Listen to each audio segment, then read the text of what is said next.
On passe maintenant à la lettre d'aujourd'hui, la lettre 9, et qui est la lettre IA. Comme en français, c'est comme si on va avoir le son Y. C'est un Y. Mais je vous encourage pas à faire ça, à faire la phonétique. Donc le IA, on va voir au milieu, se concentrer au milieu. Il va s'écrire comme on a vu. Ça commence à avoir trois lettres, le B et le T. Donc le B, c'est le point en bas. Le T, il y a deux points. Ils sont en haut. Le ya, c'est deux points aussi, mais ils sont en bas. Donc, il y a une confusion qui va se faire entre le te et le ya. On doit faire attention. On doit être attentif pour ne pas confondre le te. Ici, c'est la lettre T. Celle-là, c'est la lettre B. Celle-là, c'est la lettre Y. Au milieu, il va s'écrire aussi comme le T du coup et comme le B. Donc, il faut pas confondre ça et avec ça. À la fin, là, il y a une différence, c'est que le ya, il s'écrit de cette forme-là. Attention, il y a ça c'est une écriture dans le Coran, dans le Mus'haf. En langue arabe, il y a ceux qui vont écrire les deux points à la fin aussi comme ça. Donc ça c'est aussi possible, mais on a préféré garder cette écriture qui correspond à l'écriture exacte dans le Mus'haf. Maintenant on a dit, c'est la lettre, il y a une lettre avant qui ne s'attache pas, donc le ya au milieu du mot, il peut s'écrire de cette forme-là. Par exemple, vous avez maintenant l'habitude, si j'ai la lettre waw au début du mot, la lettre alif, ou la lettre ra ou del, par exemple, si j'ai la lettre ya, je vais écrire comme ça. Et si je vais à la lettre ya, allez, on dit qu'elle va s'écrire comme ça, même avec le del. Mais si comme, imaginez ça, c'est comme une main qui est tendue à la lettre d'avant. Et là, mais le alif, il tend pas sa main, ni le del. Et du coup, donc le ya, il range sa main en quelque sorte. C'est en expliquant, c'est qu'une explication.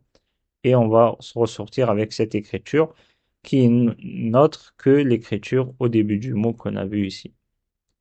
Et à la fin, pareil, si j'ai un mot qui est là, on a un waw, ensuite on a un alif, ensuite on a un del, et du coup le ya, en principe, il s'écrit comme ça.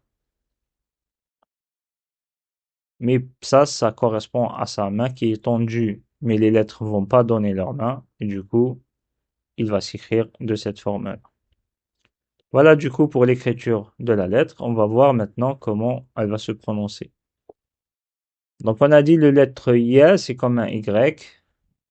Désolé, hein, mais il faut pas s'habituer à la phonétique. Donc le fatha c'est un L, c'est un A, c'est comme un A.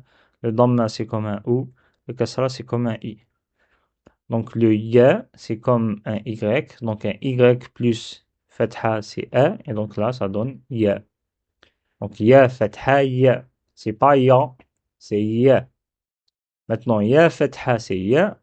Suivi d'un alif. Donc ça sert à prolonger. Du coup je dis ya. Ya damma you. C'est comme un you en anglais. You. Ya damma you suivi d'un waw. Donc je prolonge le you. Ça donne you. Ya kasra c'est yi. Yi. Je reprends les cinq mots et représente la lettre ya avec les voyelles. Donc ya fatha ya. Ya fatha alif ya. Ya damma you. Ya damma waw you. Et ya kasra yi. Maintenant, le ya avec soukoun, on peut pas le prononcer tout seul parce qu'en langue arabe, on commence jamais par un soukoun. Du coup, j'ai mis la lettre d'avant qui est la lettre del. Donc, del fatha, c'est da. Et le ya avec soukoun, c'est yi. Donc, ça donne day. Maintenant, avec shadda. Donc, shadda, l'explication, c'est que le ya est dédoublé, c'est-à-dire avant de prononcer le ya avec fatha, il y a un ya avant qui est invisible, qui a un soukoun. Donc je lis ti ya, ti ya. Ou bien pour aller vite, on peut dire que avant de prononcer le ya avec fatha, je m'attarde dessus. C'est comme le shadda m'impose un temps d'arrêt sur le i avant de prononcer la voyelle. Et là, je dis tiya, tiya. Maintenant, c'est le même mot. J'ajoute un alif. Il sert à prolonger. Et donc, je dis tiya.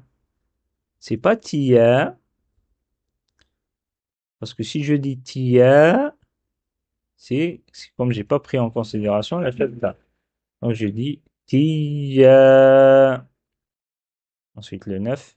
Layu, layu. J'exagère pour vous dire comment on s'attarde sur le ya. Layu.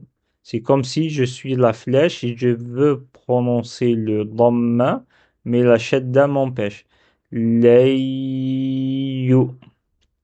Mais j'exagère. Donc il faut lire layu.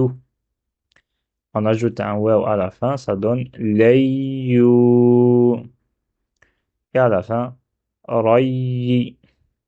Voilà du coup pour la prononciation de la lettre ya avec les accents.